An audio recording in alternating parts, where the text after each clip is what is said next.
Hey guys, welcome to the top of High Van Pass. Today this is what we're doing. We're going up and over the pass by motorbike. It's really cool. We're gonna stop along the way, see some stuff like this ancient fortification behind me, talk about it, and just fly the drone around, get some footage, and have an enjoyable day. It's pretty rainy, it's pretty wet, so we don't really know what to expect. However, let's see what happens, right? Okay, so they drop off a motorbike. They pick up the luggage and help you. Thank you. Today is take this motorbike over what's called High Van Pass.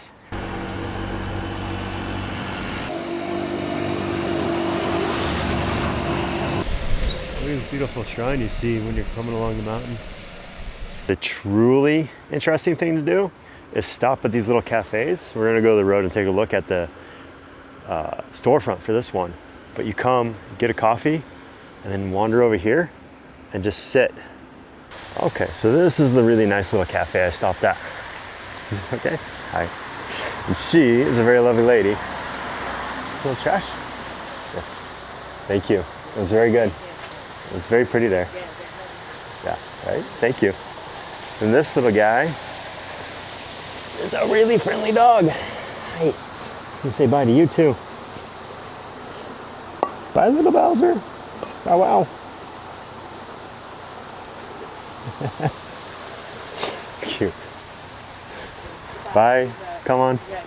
Thank you. This is her nice little cafe right here. Now as I'm starting to near the top of the pass, I reach this fortification called the Van High Gate. Built in like the 1700s, and then in the 1800s it was turned into more of a fortification, because from here you can see both sides of the peninsula. And it's really quite a neat little fortress. Let's go up and take a look at it. I actually see where there was a lot of combat during the Vietnam War on this gate. There's bullet holes all over it. So this has been a very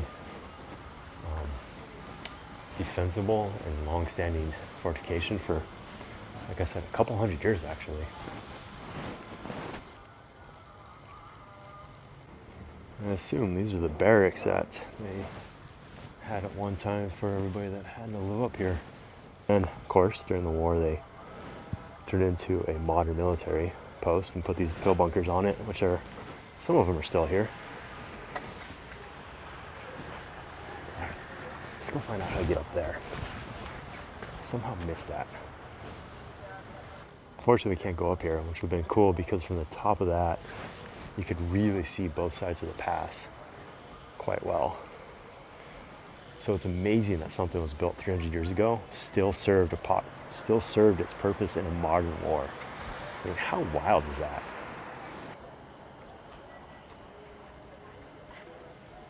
It's neat. There's actually really beautiful views up here. How cool is this?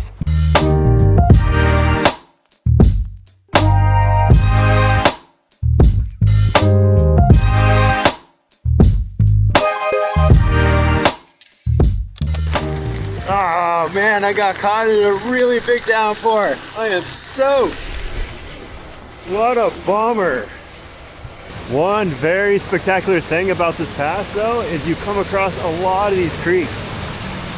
And these creeks are really pretty. And then if you follow them up, there's actually a waterfall tucked up there that you can go explore. Once again, you'll never know what you're gonna see, which is really cool as a foreigner when you're doing these trips, such as an abandoned temple.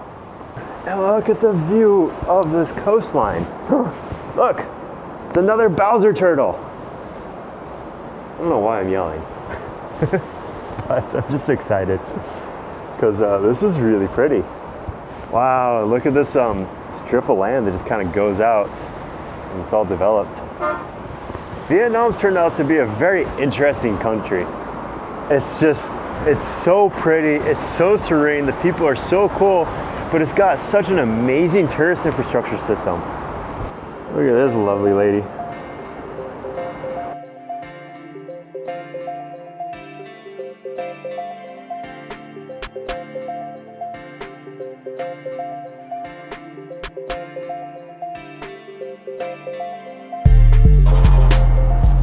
Okay, now we've started to come off the pass, which was up there, and we're crossing over onto that sand strip that you saw from the drone footage. But it's really cool. I just wanted to stop and check this out because this is like a fishing village. This area right here is just a very photogenic spot.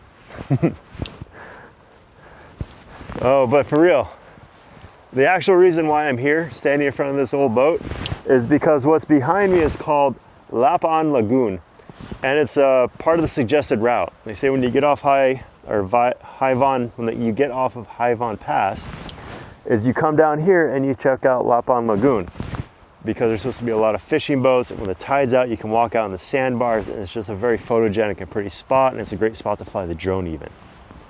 But unfortunately, because of the lousy weather we had today, there's no boats out there.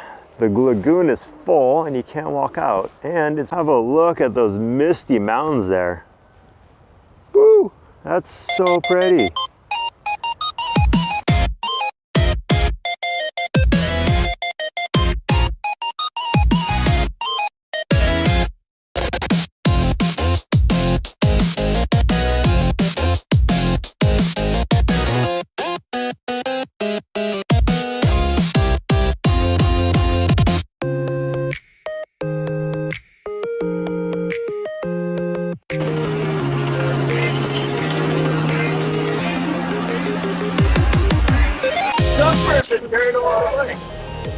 How crazy was that? That was so crazy!